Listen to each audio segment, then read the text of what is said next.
sister's a therapist and I tell jokes. We both want to help all kinds of folks. Hello, and welcome to My Sister's a Therapist. This is a podcast run by myself, stand-up comedian Virginia Jones. Just had my 20-year anniversary in stand-up comedy, by the way. Congratulations. At this point, I think my best credit is that I haven't quit yet. My co-host is the lovely and talented Laura Ryan, who is an LMFT. Hello, I'm Laura Ryan. I'm a licensed marriage and family therapist, but my main credit is sister to Princess of Puns, Virginia Jones. That one was kind. I wanted to put you in the royal family. Thank you. Laura, this week we have a very special guest that we are excited to talk to. She's coming out with a book. She's incredibly funny and smart and talented and lovely. Please welcome to the stage, Lu Chekowsky. Hi, I'm so happy to be here with you both. What a dream come true. It's great to see you. If you want to refer back to our parasocials episode, we're having that right now. We're living it. Me too, honestly. Well, Lou, you haven't been around this many famous people in a while, I bet. I'm no Justin Bieber, but Lou's got how many TikTok followers? That's the number that we're judging by. she's nearly at 10,000 because I check it daily. Laura's jealous, okay? I'm feeling ambushed. Wait, something bad's happening now. Here's the thing. I've been on TikTok for 3 years-ish, and I have 1,500 followers. And Lou, you've been on there since November, and you're at 10 grand, and it's making me pretty mad. Lou is working harder than me. She's That's working the so hard, and she's a master of marketing. That's her main thing. MOM, master of marketing. And she's really good at staying on brand in a way, on topic. I'm good at staying on brand, but my topics vary widely. I'm not good at either. So I'm going to tell you guys a little bit about Lu. Lu Chekowsky is a writer and Emmy award-winning creative director. She was the creative director for video at Facebook. She was SVP of brand creative at Comedy Central, where she developed campaigns for shows like The Daily Show with Trevor Noah, South Park, Nathan For You, and Broad City. Previously, Lu was VP creative director at MTV, where she made ads for Teen Wolf, Jersey Shore, The Real World, and the VMAs. She was creative director and copywriter at Wyden and Kennedy, where she oversaw work for brands like Jordan, Noxzema, Delta Airlines, and the National MS Society. Lu is a 2023 New York State Council of the Arts / New York Foundation for the Arts Fellow in Nonfiction Literature, and her writing has been supported by Mass MoCA, Vermont Studio Center, Craigerden, and Tin House. Her essays and poetry have been published in The Rumpus, Pigeon Pages, and Autofocus, and her pieces about the cultural impacts of advertising have appeared in Ad Age and Muse by Cleos. She currently lives in the Hudson Valley, Beacon, specifically, where I have actually been. Amazing. And most importantly, she has an incredible new book coming out June 9th, Don't Buy What I'm Selling, which is a study of her own life, her life in advertising, and the effect of advertising on her and her on advertising. I would call it a memoir. It's called #relatable. I've divided this book into sections. This is the life pie chart, and I use this with my clients. We divide up your life into sections. What I do when I meet with somebody, we mark the number for the largest portion of time and energy and then go down from there. We look at it and go, okay, well, is your life balanced? And I'm going to say the Lu in this book, her life is not balanced. Laura is basically doing a free intake for you, Lu. Do I have to pay for this? This was not part of the agreement. I don't know what's happening. Speaking of #relatable, I moved to Portland in 1999. I'm a goth. I played Dance Dance Revolution competitively. I got married on the 1st of April. I also worked at Nike for a decade and lived in a not just misogynist, but also a very fat shaming culture. When it's a runner's company, everybody's got to have a runner's bill. I never have. These are all themes in the book. This is a very small, big. Are there lots of us out here, Virginia? How many of us are there? I don't know how many people are going to have this many crossovers. Because is this book about my sister? It's crazy. Our mother was weight obsessed in the other way. She talked about it constantly. She lived on skinned chicken breasts and Diet Dr. Pepper for a lot of our childhood. But then she also had non-purging bulimia. So she had similar experiences as you. She would eat candy till she got sick. And that was a really regular part of our childhood. She would go through these extremes of obsessively counting calories and then inevitably having it all fall apart. She always talked about how fat she was when she got married. I can see the pictures and she's an adorable 16. I asked, how many pounds were you off of your goal weight at your very biggest? And it was 40 pounds. She ruined her entire life and ours. Over essentially a bag of extra large dog food was what we were talking. It's heavy. It's heavy stuff. And a lot of people have a version of the story with their parents. It's rampant. That's been part of our journey journey. I'm not going to ruin my life over 40 pounds. Amen. The first section we're going to talk about in Lou's life pie chart is family. I decided, because you weren't here, career and money was number one. It seems like you put most of your time and energy into that. Yeah, there was a chunk of my life where that was absolutely true. Right. Probably distantly followed by family, followed by health and fitness, in the sense that there was an obsession about health and body, then relationships, then spirituality, because you have that story about your mom cosplaying as Monica Lewinsky, which I found very interesting. From the afterlife. Let's not read that. Yes, exactly. That's a detail. Spoiler. Then finally, personal growth and development. I feel like that was a place where you weren't putting very much time and attention in your historical past. If you're like me, I used my job through most of the 90s and early 2000s as part of defining who I was and as part of defining my value. It was very important to me that I worked for Nike and everybody knew it. I went on big girl business trips, and it was part of what justified my existence as a fat woman in the world. Yeah, I think there's a line in the book. I just wanted a job that I could describe in a few words and everyone would know I was okay. I'm a VP of this, or I'm You a don't VP have of to worry this. about me. I got it. Yeah, because that was really important. Our first quotable quote is for family. I didn't feel like I had anything in common with anyone who still had a mother. I felt like I was living in a sci-fi movie where the morning after a mother's death, a daughter wakes up fluent in a new language no one else speaks. That was my most hashtag relatable section. We lost our dad 12 years ago. Not very many people my age have lost a parent. And I have found, especially with dating, it was very awkward. What's your dad like? Well, he's dead. He's quiet. For the first time. It's just been the 30-year anniversary of her being gone in February, literally 30 years. Also, people talked about grief less. There was no internet. Obviously, these are all still complicated issues, but I still feel grateful that people talk about these things in public. You can find these conversations. In 1996, when my mom, who was amazing, died, it was very much, you just got to keep it moving. I was 22. I lived with two wonderful girls, but that's the last thing on their mind. Right. They can't relate to that. Could not relate. I was always too much because I'm an artist and a weirdo. I like poems and I like to cry. I was always a little bit weird, but then that was the tilting of the universe. And so that line that you quoted, I do appreciate you reading it. It just made me the most different. That was the through line. And I unfortunately couldn't relate to anyone. And it was hard to find community around people who had lost parents. I remember I had a CompuServe account. My email address was like 15 numbers. And there was a chat group for grieving and I had to dial in. And I vaguely remember in 1996, that very early trying to seek out some community around it. It made me a bigger weirdo. And that status has never left because I had an early death and it changed the whole direction of how I see the world. And also my mom was sick for many years. You talk about being goth. I thought about death all the time. My mom was dying for a long time. Luckily, she lived for a long time, but that meant that we were always thinking about how she might die sometime. It was seated around the table with us. And sometimes literally her boob was on the dining table.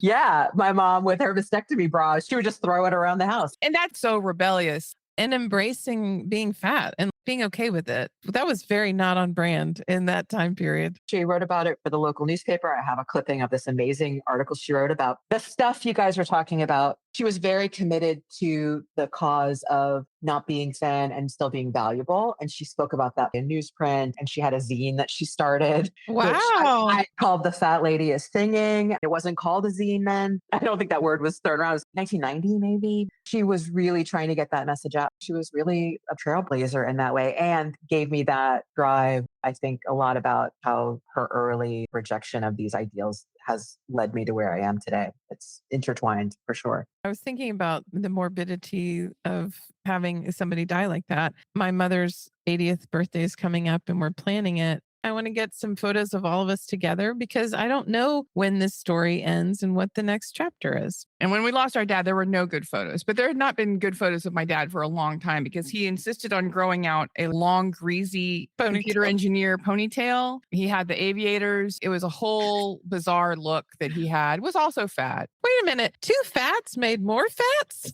Weird. This feels like they would cancel each other out. Yes? I don't know how that happened. And what a time to lose your mom, just as you are stepping into adulthood and looking for how to be a woman, how to be an adult and guidance. It predates that because she was ill. I had to grow up and be a tiny adult. But to your point, you're right. It was really ill-timed right there when I graduated college and friends are out doing 22-year-old people things and I'm not doing that. In a way, there was a long runway to that adult self. And it sent me back once she was gone. I think I regressed in a lot of ways because I didn't know how to deal. With all the grief tied into that. In a capitalist society, what you're supposed to do, if you need to give birth, do it behind the copy machine and then come to a meeting, swaddle the baby in disused sportswear, whatever's around the office. And if someone in your family dies, take a cold shower. In my experience, you have 72 hours. I was at work on Monday. I was doing therapy, which was real dumb. There's no space for grief and there's no space for anything but work and productivity and the pursuit of consumer products. That is true. And it's funny, I made a TikTok about grief, something about how in the book I talk about 30 years of grief, and a viewer left a comment,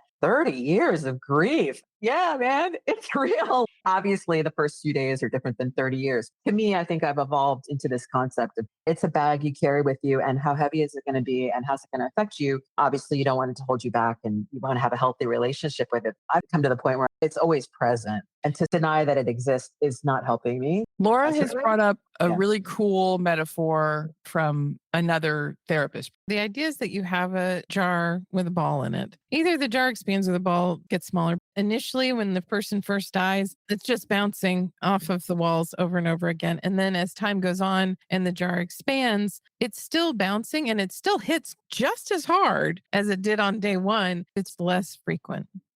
I like that. That totally resonates with me. Yeah. Yeah. It's been 12 years and suddenly I'll hear a song, but I'm a puddle on the floor. And I think I should be over this by now. I should be over one of my primary caregivers being dead.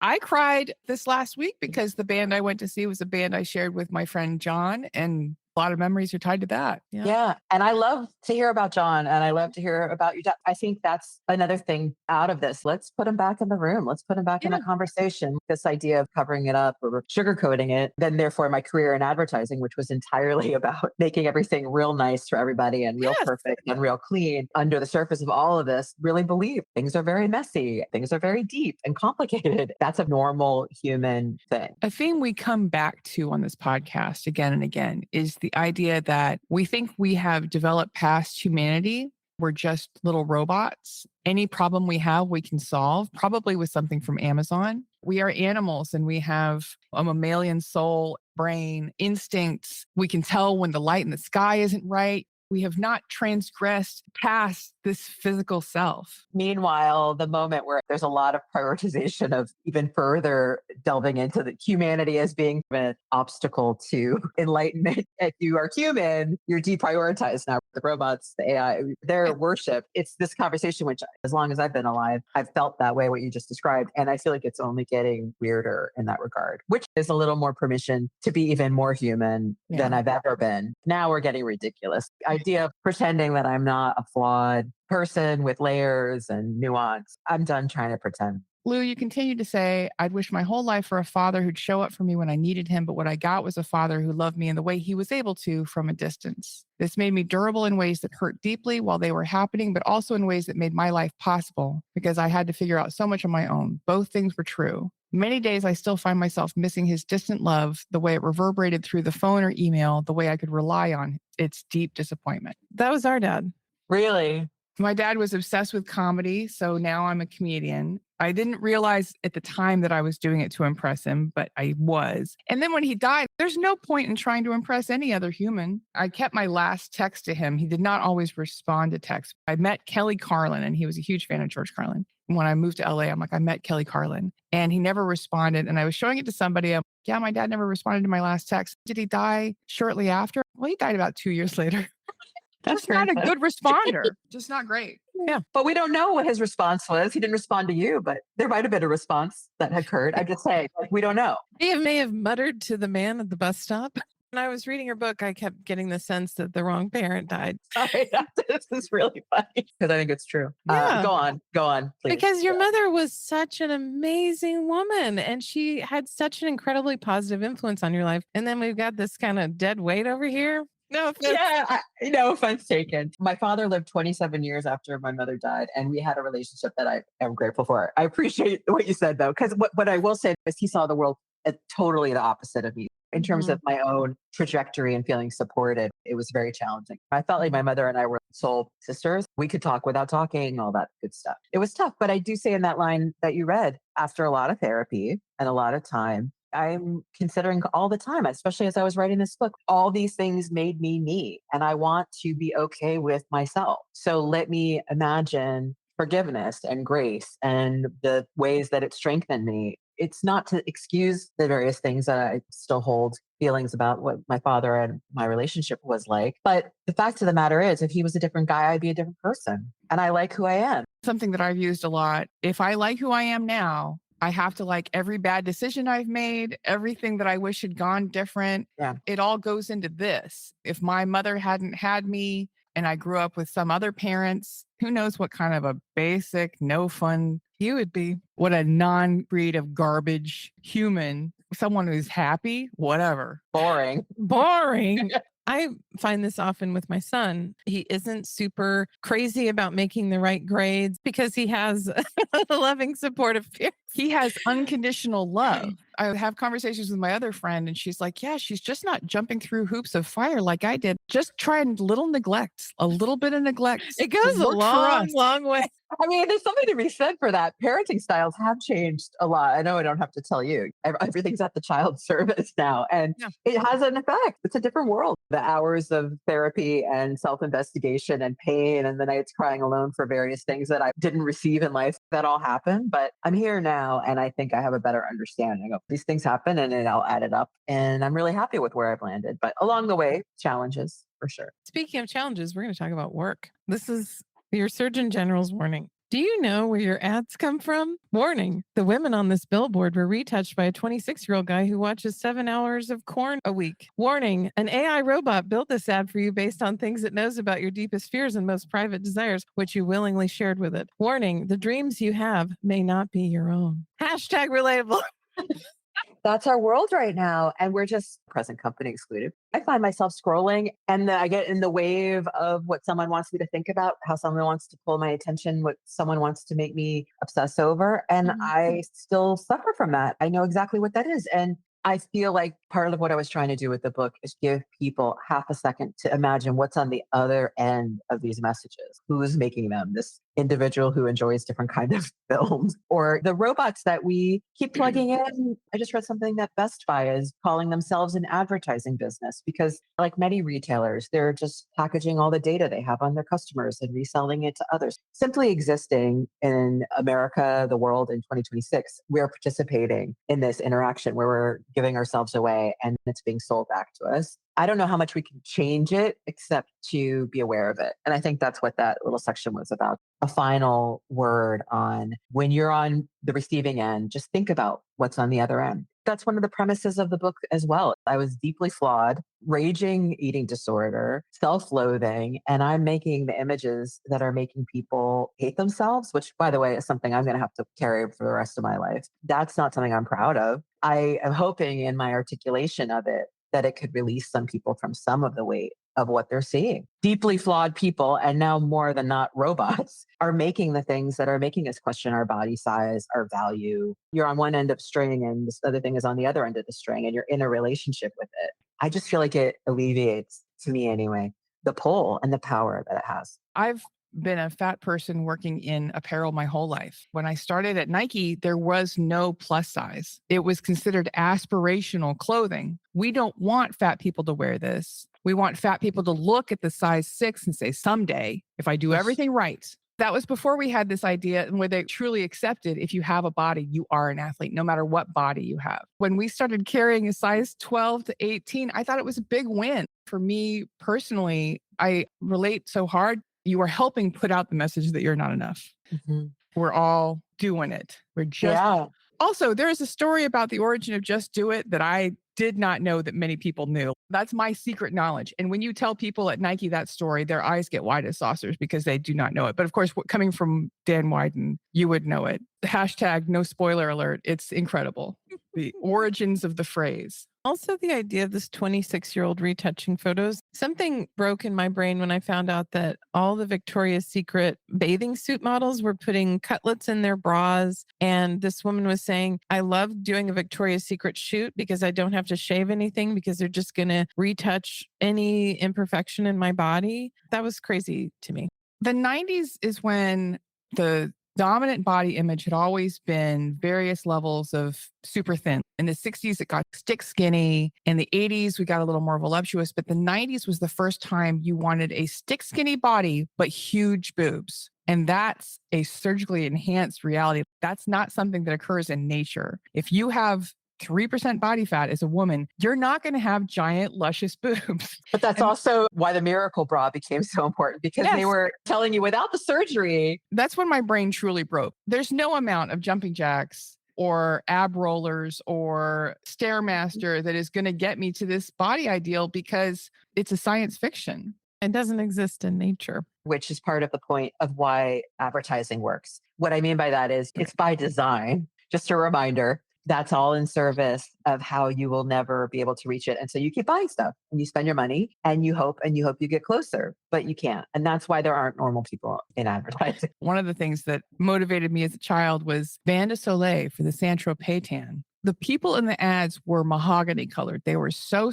dark. I'm not rich. I don't get to summer in Saint-Tropez. I don't get to lay out in the Mediterranean. But for a $4 tube, I can lather up and I can imitate that hyper privileged lifestyle, and it's going to look just the same. It's all in the bottle. You just squeeze it out, you put it all over you, and then you're that. When Jenny and I were 12, she often got mistaken for someone who summered in the Caribbean. When I was 12, I was a full-blown sun-in addict, which was hydrogen peroxide that you would spray onto your hair and lay out. It would give you, according to the bottle, very natural-looking blonde highlights. What it was orange streaks. Here's a natural, oh God, it's so easy. Everybody's doing it. You're going to look like the people in the commercials. And I'm going to say that was false. I remember sun-in. I also was a sun-in fanatic. I think it had a specific smell, as I recall. Yes. It was kind of a toxic fume thing. Yeah, I remember. I was also very into the brightly colored zinc.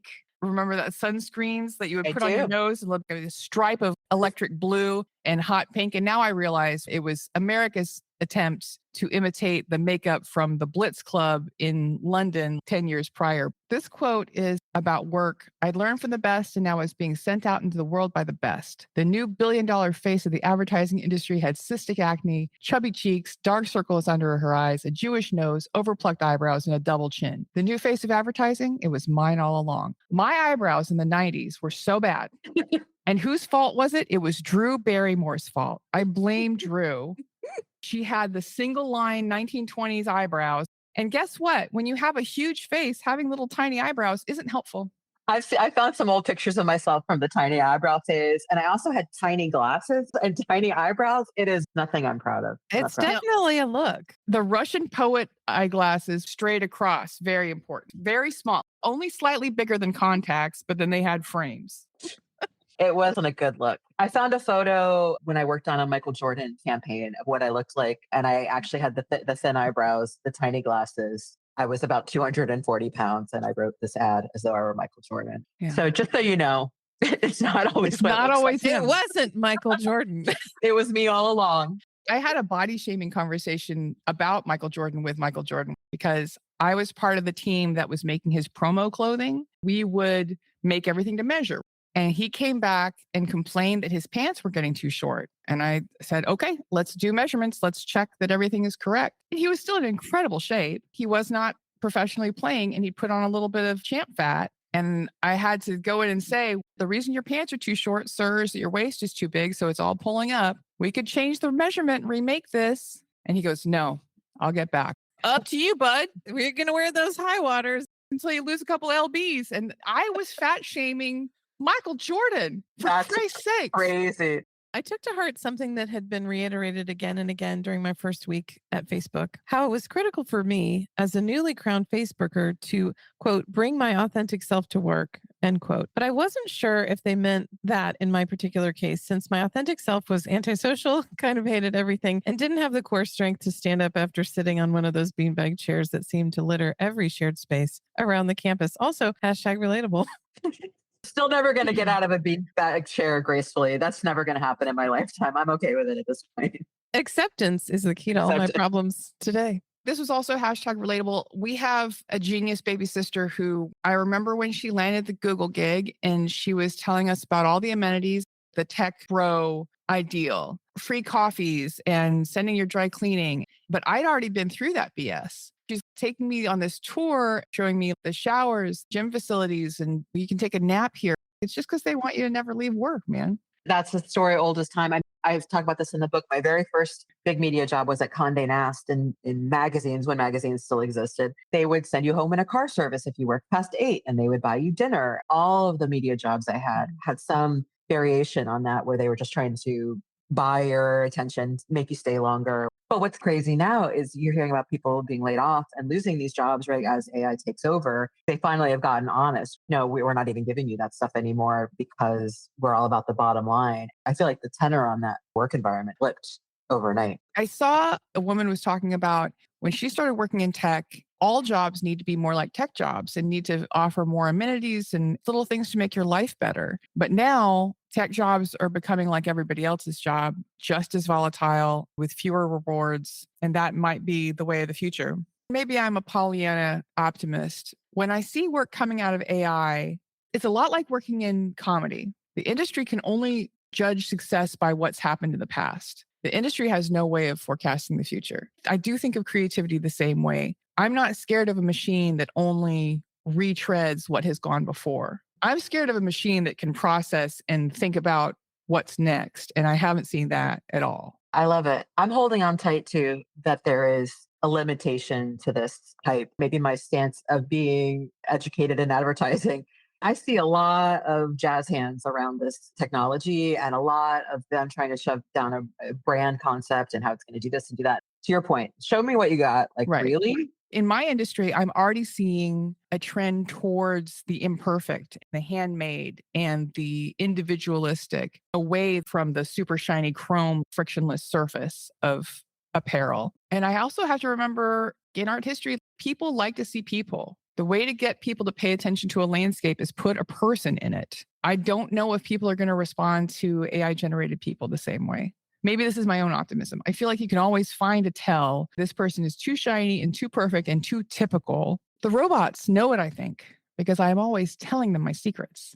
I talk to them most days, more than my own family, my own friends, and they're always taking notes, following me around. You've seen this, how when you search for a pair of summer shoes on Zappos and suddenly every site you visit or every app for weeks are ads for Birkenstocks. Then in a weakened moment, you throw them in your shopping cart because the robots beat you down. Your consciousness was overcome by sensible sandals. There never was any fighting it. And this has been a big problem for me, the 24-hour availability of online shopping. I can be strong for 4 to 6 hours if I've decided I want something. But then in the middle of the night, as if guided by magic, my thumb finds the checkout button and it's all over. Also, I don't know if you can see a glow about me, a certain superiority, but my Amazon Prime ran out and I'm not renewing. You go, girl. This quote reminded me of a time where I was on the phone with a friend and she was saying, why am I getting all these ads for a cat scratching post? I just casually mentioned that to somebody in the living room. And I said, well, that's why. I lived with a man. We were coming from the same IP address. The robot started serving me the most terrifying ads for personal defense equipment, saps, guns, boots. What is this? He's like, oh, that's my feed. You're getting my feed. Why is that your feed, bro?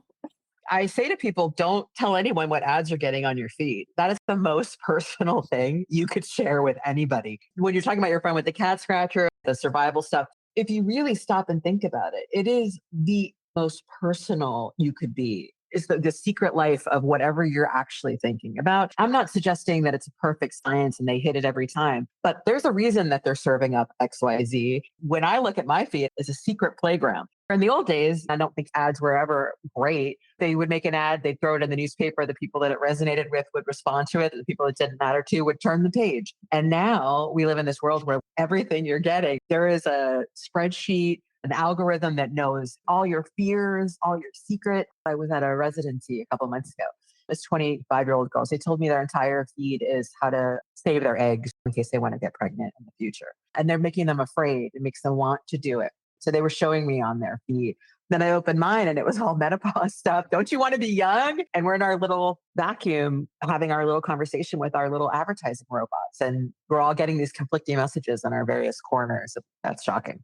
I remember a young woman, I think she was a teenager. Target started sending her ads for pregnancy. It was a coupon pack for a new mom. And her dad opened it and was like, "What is this?" And it's because she had been looking at vitamins and all these other things online. She hadn't told her parents, but Target knew. Yeah, that tracks. It was April Fool's Day 2004, a monumental day in history. Yeah, by Usher, featuring Little John and Ludacris, was the #1 song. It hung in the air like oxygen, impossible to escape the threat. One way or another, someone was going to do something to make my booty go clap. It was also my first official day at Wyden Kennedy. I'm so happy you read that line. That's one of my favorite lines. That's what Bum, bum, bum, bum, bum, bum, bum. Yeah. Back. Rewind it back. Little I tell John you- gonna make your booty go clap. Let me not interrupt your interpretation, but I want to tell you a funny story about that. I had a really, really intense legal process to publish my book because there's companies named.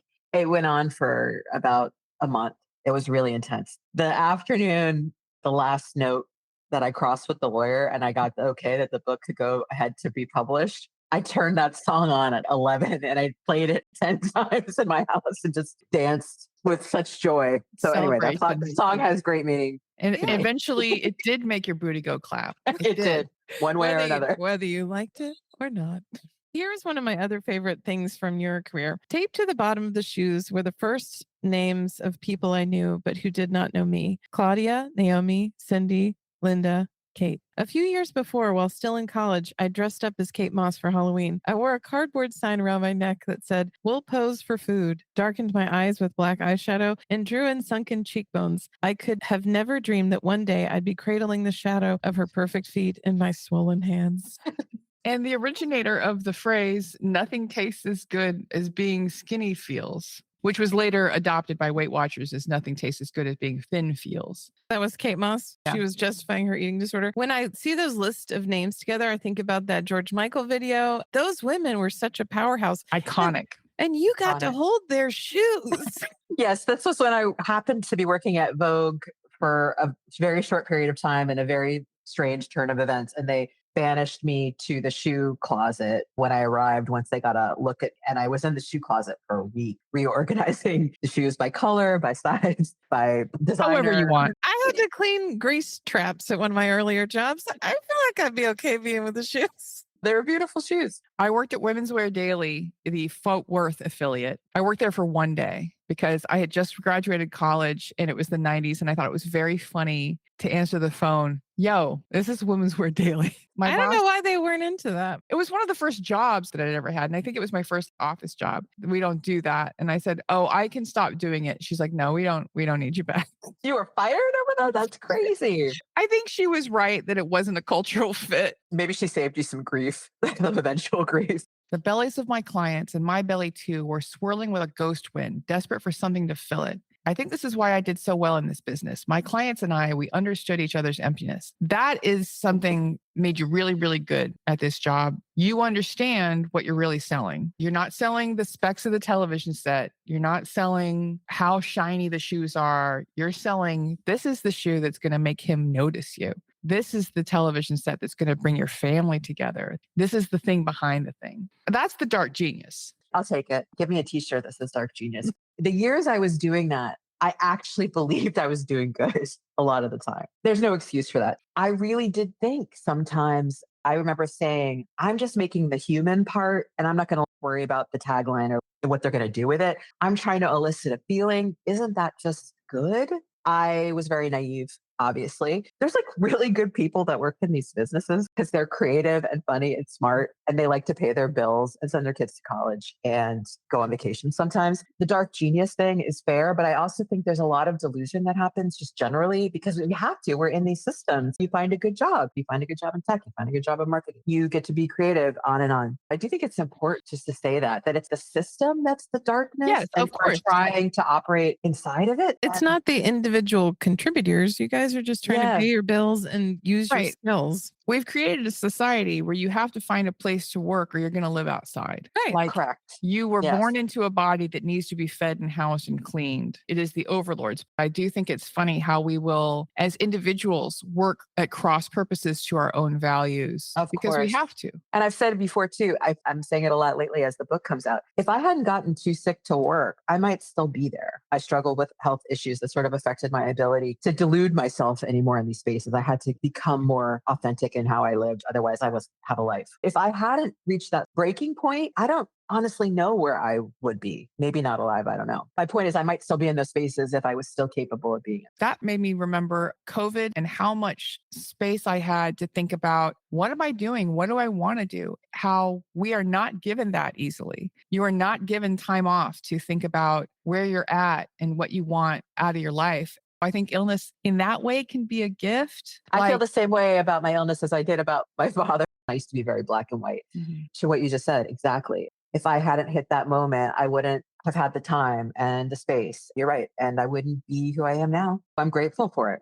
In my life, it was a good thing. And also this quote that you had about the ghost wind in someone's belly, it reminded me of a Japanese ghost called the Hungry Ghost. Has a tiny little mouth and he has a giant blimp body that can never ever be full because his mouth is so small. It's this horrible pain that we all live in. And it seems like advertising does attack that. You cannot sell to a healed person. Amen. That is it. I talk about that a lot in the stuff I make on TikTok. If you like yourself, it is like a shield. If you aren't looking for the answer outside of yourself any longer, this stuff hardly works at all. But to your point, Virginia, you still might be up at 2 a.m. and you can get caught in the web, but it happens less and less and less. Ads are like shame slot machines, serving up a mix and match of potential sins meant to trigger the deep dormant fears we're carrying around inside. I look weird. I don't have the same cool stuff that other people have. Everyone's having more fun than me. I'm a mess and don't want anyone to know. That's why everyone always looks so happy and satisfied in advertising. Again, hashtag relatable. It reminded me of this post that my younger sister did on Instagram years ago. There was this picture of her and her two friends, and they were holding champagne glasses, and they were in this New York City nightclub. They had furs on or something, and they like looked sequins. They look so very, cool. very glamorous. And I texted her that night and I said, wow, it looks like you had the best night of your life. And she said, oh no, she had an injury. And she said, I was in so much pain. I was there for 10 minutes, took the photo and went home. Oh my God, there it is. Now we're just advertising to each other.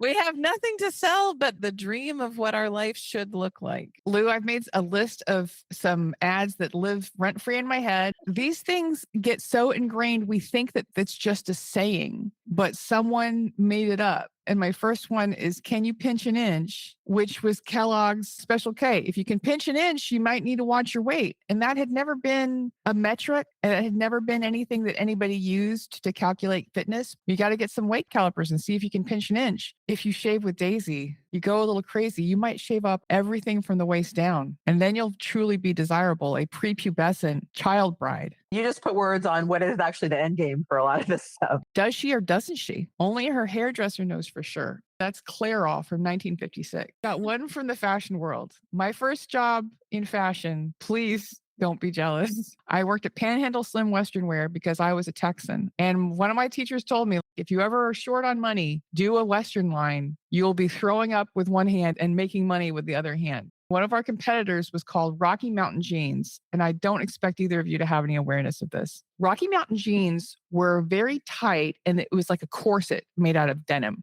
It would push all of your fat up. I saw a girl at my work. She was wearing them and she was wearing a blouse. If you looked casually, it would look like the blouse was blue zoning over the waistband. But in fact, it was full of fat all the way around like a donut. The tagline for Rocky Mountain Jeans that would run in rodeo magazines, make every other girl in the room look fat. Are you kidding me? No, that was the 90s in Western wear, and I lived there. I'm amazed you survived. I would not have survived that, I don't think. That's crazy. It hits everything. It hits on your desire for thinness, but it also hits on this childish, women are all pitted against each other. We're all competing for the same guy. A guy who's a pedophile, apparently. Right. who doesn't want you to have any body hair and wants you to be 98 pounds. That's Like the a- prize. That's the prize. We've all prize. been offered. Hashtag winning. Did I want to be the things my mother taught me it was dumb to want to be? Conventionally pretty, athletic, thin, sweet, abiding? Or did I want to be all the things my mother encouraged me to be? Fat, loud, difficult, angry, out of bounds. I didn't want to let Rose know how desperate I was to be skinny. And doesn't that feel like the greatest betrayal of all? It's because you live in a society. You had not built the calluses over your heart that Rose had. No. And also, the television was so loud. All the inputs were so loud in my brain. There was more of that than there was of her messages. She was outnumbered. She was outgunned. I Mm. hear this a lot in my office because I work with a lot of people for a lot of different things. One theme that I hear often is, why do I hate myself so much? My parents loved me and supported me, but I have all of these body image issues. And I always say, didn't you grow up here? That's what happens when you grow up here. We've seen through Laura's kid how quickly kids pick up on this messaging. Mm. They know who's good and bad. They know what attractive and unattractive is. They know what sex appeal is or isn't at a very young age. My friend had a daughter and she was 5 or 6. And I always felt like I can hang out with her with no makeup because she likes me for me. One day I wore makeup in front of her. She changed her mind about me because I was worth something. You look really great. A2, Amber? So She'd already rude. taken it off. I hope you taking in all smacked her these across the messages. face. I know. That's terrible. Backhand.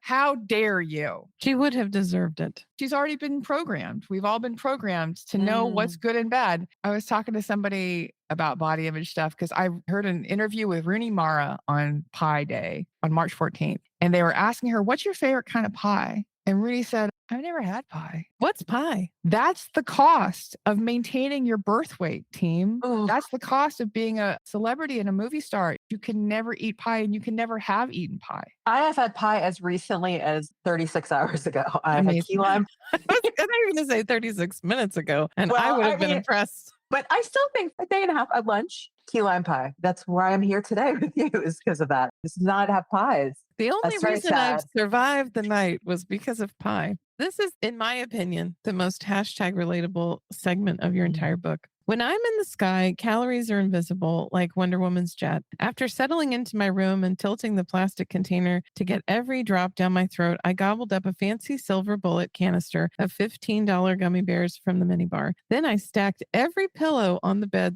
up high so I could sleep sitting up and keep the food I just swallowed from shooting back up and out of my mouth, exorcist style. This is a weekly issue that I experience, and I'm loving it. Ba, ba, ba, ba, ba. I'm loving GERD, She's enjoying GERD. but I am enjoying the experience of having a stiff neck because I have so many pillows under it because I don't want to have GERD. We should rename the episode as the GERD alert or something. But it's a dark image. When you read it back, I was Yeah. like, oh, yeah, I guess that's in the book. Okay, here we go.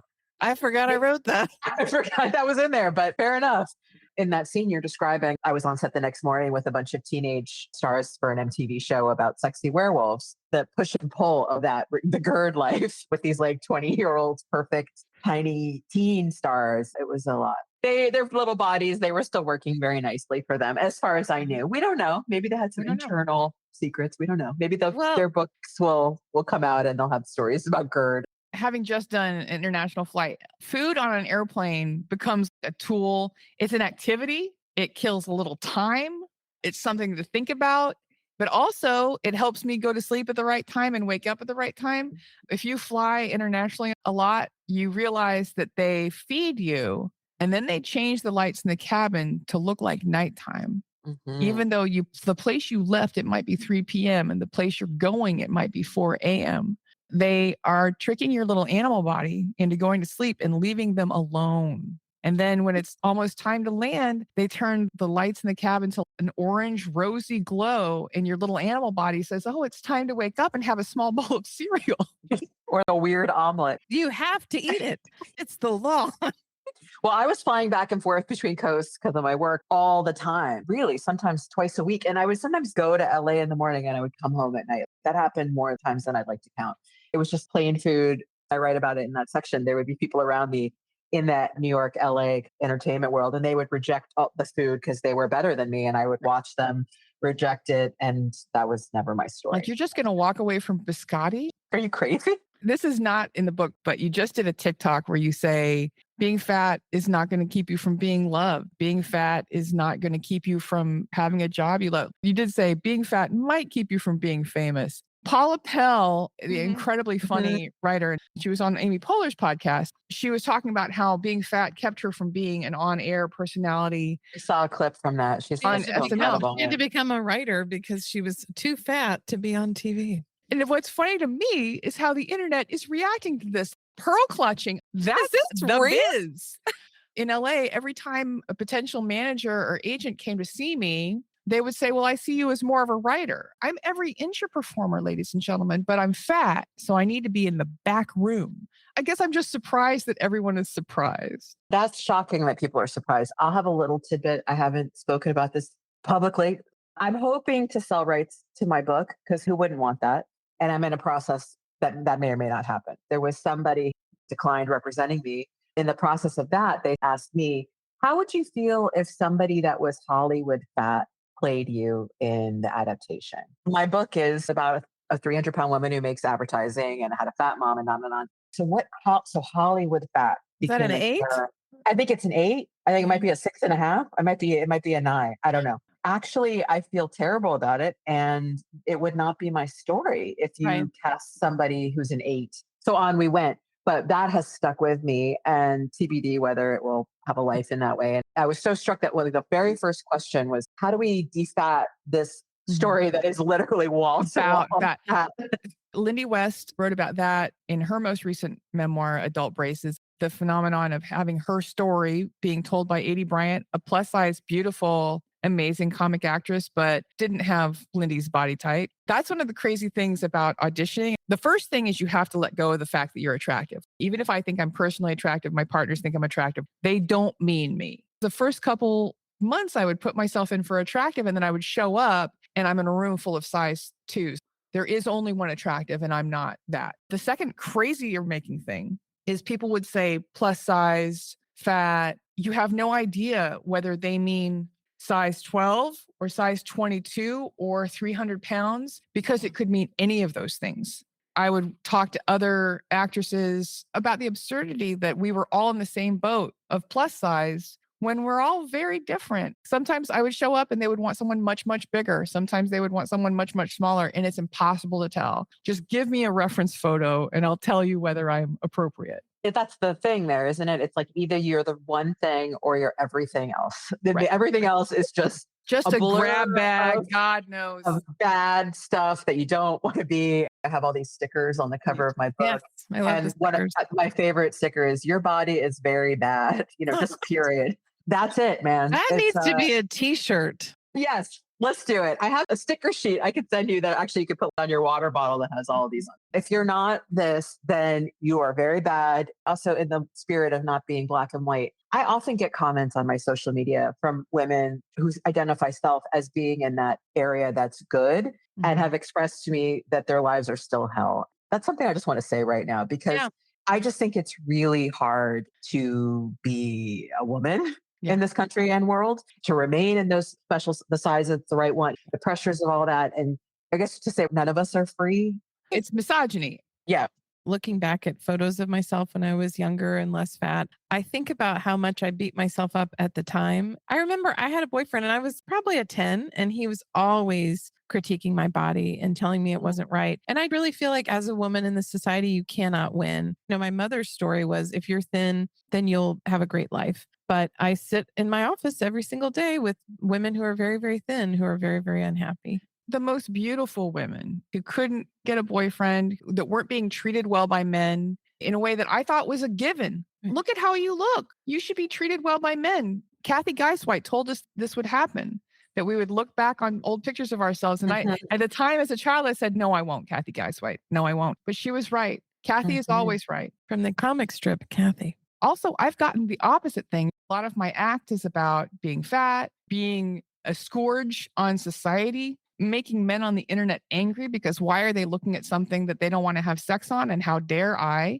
And then I get people saying, well, you're not fat enough to say that. Okay, I can't win. A man wrote me an email saying, I don't see you as fat. I don't think that you're fat enough to say that kind of stuff. This is not stolen valor, sir. Did you see this TikTok I made? I did a reading. A woman came up to me and she just said, "You're just not that fat though." So definitive about it. And I made a TikTok with some photos of my body at different points in my life. And my main point was you have to trust that I felt inspired to write an entire book about being fat and what it did to my life. And that I felt I had some credibility. You don't have to prove your fatness to anyone. Even if you are Fair. exactly the size you are now, your whole life, you still would experience not being in the correct body. And also, I did say in that TikTok, how fat do you have to be to write a fat book? In America, it's like 5 pounds over the weight limit. Like, let's be honest, the bar is very low. I'm going to say 130. That's when I started having fat experiences as a human. All right, we'll start a foundation and we'll set the bar there. My ritual ran like the loop of a TikTok. The end was the beginning. The beginning was the end. Binge, sleepless, sick night, wake up hungover from food, swear to myself I'll never do it again, make famous people happy, make famous people sad, binge, sleepless, sick night, wake up hungover from food, swear to myself I'll never do it again, binge, repeat, repeat, repeat. Hashtag relatable. I think one of the worst circuits in the brain is that food makes you feel better from the unhappiness that you experience being fat. That shouldn't work like that. Who do we talk to fix that? I mean, we got to get on that. We Can need I to have- get a surgeon. Is it a lobotomy? Is that what I need? Might be. I often refer to this study that was done in the 70s in California, where they took 2 groups of people. Group A watched really disturbing video footage and they had an IV drip of fat going into their arm. Group B watched the same footage with nothing. And Group A felt significantly better. I really feel like this is part of our biology. If you look at human history, finding a whale, you're going to make it through the winter. Fat is a safety thing. People say that the stomach is the second brain. It affects our mood. Of course, you're going to want to eat a bunch of gummy bears. Gummy bears make it feel better a little while. There's definitely a biological component to that compulsion, also psychological, as you know. And then in the book, I explore this thing of grief for me. My fat mom died and I promptly put on about 100 pounds in a year after she died. So I was always heavier as a child. I went for it all the way and have personally come to understand that was also an attempt to keep her around. And she was a compulsive overeater. So this is also generational trauma. But there's so many reasons that people are this way. So that's why when these gym bros on the internet are like, just stop eating. Okay, bro. Cool. You know? How, bro? Do you think I haven't been trying? Do you think that every day on earth I haven't been trying to be a little smaller than I am right now? Well, you haven't been trying hard enough. And Right. that's the problem. I was thinking about this morning. I think part of the thing that men don't understand, if you are in a body that was meant to be small and you are small, you can't understand why other people are not small. You should move more than you eat. I get that. You think I'm fat and bad at math. I get it. To me, it's the same as saying, oh, Black woman, you're being oppressed. Maybe you should try not being oppressed. Have you thought about that? Maybe you thought about having a better attitude so you could have a better life experience. Have you thought about trying to be whiter? We're doing okay.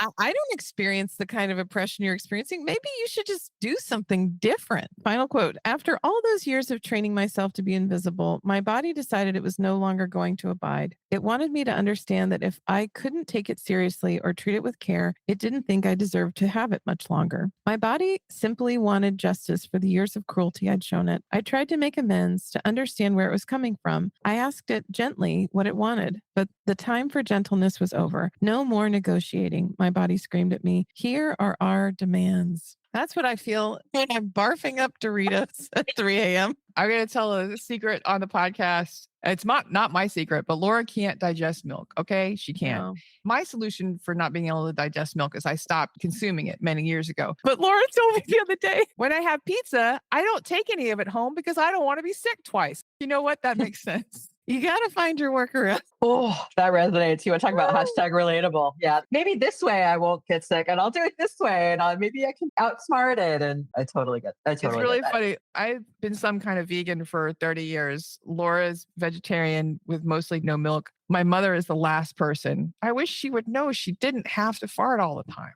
You just don't have to. I used to think that was just life. Life is just farting and I am alive. So Life is just a constant stream of diarrhea. a metaphor. So, Virginia, what are your final thoughts on this incredible book that we've both read now? I want to thank Lu for getting the book to us. It made me feel like I was in a secret special club of secret special people that we got to read it ahead of time. And I tore through it. It was so funny, so relatable, in many ways, eye-opening and inspiring, very raw, truthful view of what it is to be a smart, creative woman in a body that is not acceptable. I've enjoyed talking to you about it so much today, and I really can't recommend this book enough. Laura, what are your final thoughts? I had a moment where I felt like a hypocrite because I was at a party recently and a man came up to me and said, I heard your podcast and it was actually good. Actually, it was good. Thanks, bro. Of course it's good. Why would I spend hours and hours of my life every week doing this thing that sucks? When I was reading your book, I couldn't believe how well written it was and how beautifully you describe things. It's a gorgeous book. It's also, thank you, Laura. You're welcome. I knew it was going to be good. I just didn't know it was going to be that good. Thank you. You're welcome. I knew that it was going to be very interesting and engaging. I just did not understand how well written it was going to be. Thank you so much. I do think one reason why you might not have expected it is because I've had to go on the internet and try to get people interested in my book for the last 7 months. I've become a content creator against my will. Mhm. And by the way, thank you so much. I'm vibrating from the praise. It really means a lot to me. But really, I'm a writer and I just happen to make content to try to exist in this robot world. I thought to myself, I wonder if people know that I'm trying to make this book really good. Sometimes creators will write a book and it's like, Right, okay, exactly. whatever, And you know? I've read a lot of books by a lot of people, and most of them were not that well written. I Well, just got a book thank by you. a Peloton instructor. And you can do that, and you should. I'm so grateful that you read it with such care and that you did read it early. And I met you on these robot platforms. And Right, so you've been following along for a long time. And it's really joyful. Thank you. And You're welcome. sad but true, we wouldn't have found you if it weren't for TikTok. That's true. Exactly. And that's why I'm there for these kind of connections. Even though TikTok inherently has become quite evil, I still can't help myself. Like those gummy bears. I can't turn them down, no matter how much violent volcanic vomit is coming up. Lou, do you have any final thoughts after talking to two Buckwild sisters for an hour? Well, I've had the best time. I'll just be very real. Are we going to be friends now? These are what's one thought. I'm just so thrilled to be in your orbit. I'm sure your listeners are very cool. And this isn't be advertising and trying to flatter them. Like legitimately feel very cool having hung out with you. And it's thrilling. And my final thoughts to offer to anyone who's still listening here is you have more power than you know. And at the same time, it is very challenging. You are outnumbered. But the minute you start to just remember that you're in a relationship with this material and there's somebody on the other side and they're imperfect, weird, and maybe not even human, it can alleviate some of the pull of those things. And sometimes it's fun to buy some stuff too. I do want to say that too. We're not monks. Right. We're not monks. We like to buy XYZ thing every now and then. It's not a message of full rejection of this. It's finding balance like anything. And I'm just so grateful to be here and to be part of what you've built and to have a chance to speak to your cool fans. And thanks for having me. It's been great. Lou, apart from your amazing book that comes out June 9th, Don't Buy What I'm Selling by Lu Chekowsky, where can people find you on the internet should they wish to do so? I'm on TikTok as Don't Buy What I'm Selling, the name of the book. I'm on Instagram, Lu Chekowsky. I'm on LinkedIn, ghost hunting there, just random old, I don't post anything, but I look at people who I used to know when I used to work with. Bibs on there if you want to connect professionally. I have a Substack I write on a little bit. It's called Don't Buy What I'm Selling. So I'm around. You can find me. Laura, where can people find you on the internet if they live in Texas and wish to be your therapy client, or if they just want to find out more about this podcast, My Sister's a Therapist? We're selling the podcast back to people who are listening to the podcast, which I think is a smart thing to do. I think so too. In case you forget that there's an episode every Thursday, just get on my TikTok. I am Laura Ryan. If you're interested in working with me professionally and you're in the state of Texas, you can find me at lauraryan.org. If you're interested in following the podcast, you can go to our Instagram account, My Sister's a Therapist Instagram, or you can go to our website, mysistersatherapist.com. Virginia, if somebody wants to eat a bunch of gummy bears, throw up, and then go to a comedy show, how would they go about doing that? You can find my comedy calendar at www.badinia, BADINIA.com. And I keep a calendar there. I also promote shows on my Instagram, which is Badinia. I keep a map of everywhere I've ever done comedy, which is now up to 511 places after last week doing a fun show at the Mesrab in Amsterdam. Find me on the internet. Let's be parasocial friends forever. if you have an idea for a podcast that you think that we would like, you can write us at hello@mysistersatherapist.com. If you have something you want us to promote, doesn't have to be a book. It can be Liquid Death or G-Sauce or a Costco membership. You can write us at hireus@mysistersatherapist.com. Laura, now's the time of the podcast where you read a review or a nice email someone has sent us. Do you have something to share this week? I certainly do. This is a YouTube review from Shannon Brown. Thank you, Shannon. This podcast honestly feels like you're sitting at the next table overhearing the funniest, most unfiltered conversation ever, except you actually get to join in. The chemistry is so natural and effortless that it never feels forced or scripted. I keep catching myself laughing out loud and getting completely sucked into the stories and random tangents. It's the kind of podcast you put on thinking you'll listen to one episode and suddenly it's been 3 hours. Super entertaining, relatable, and weirdly comforting at the same time. Thank you, Shannon. Thank you, Shannon. If you'd like to be like Shannon, famous for a week, please review us. You can do it on YouTube, Audible, Spotify, Apple Podcasts. We'd love it if you did. In closing, I'd like to bring us all back to our cosmic center, the emotional parent of this podcast, Billy Ray Valentine, Capricorn, as he said, "We can make it, baby. Me and you." Bye. Bye.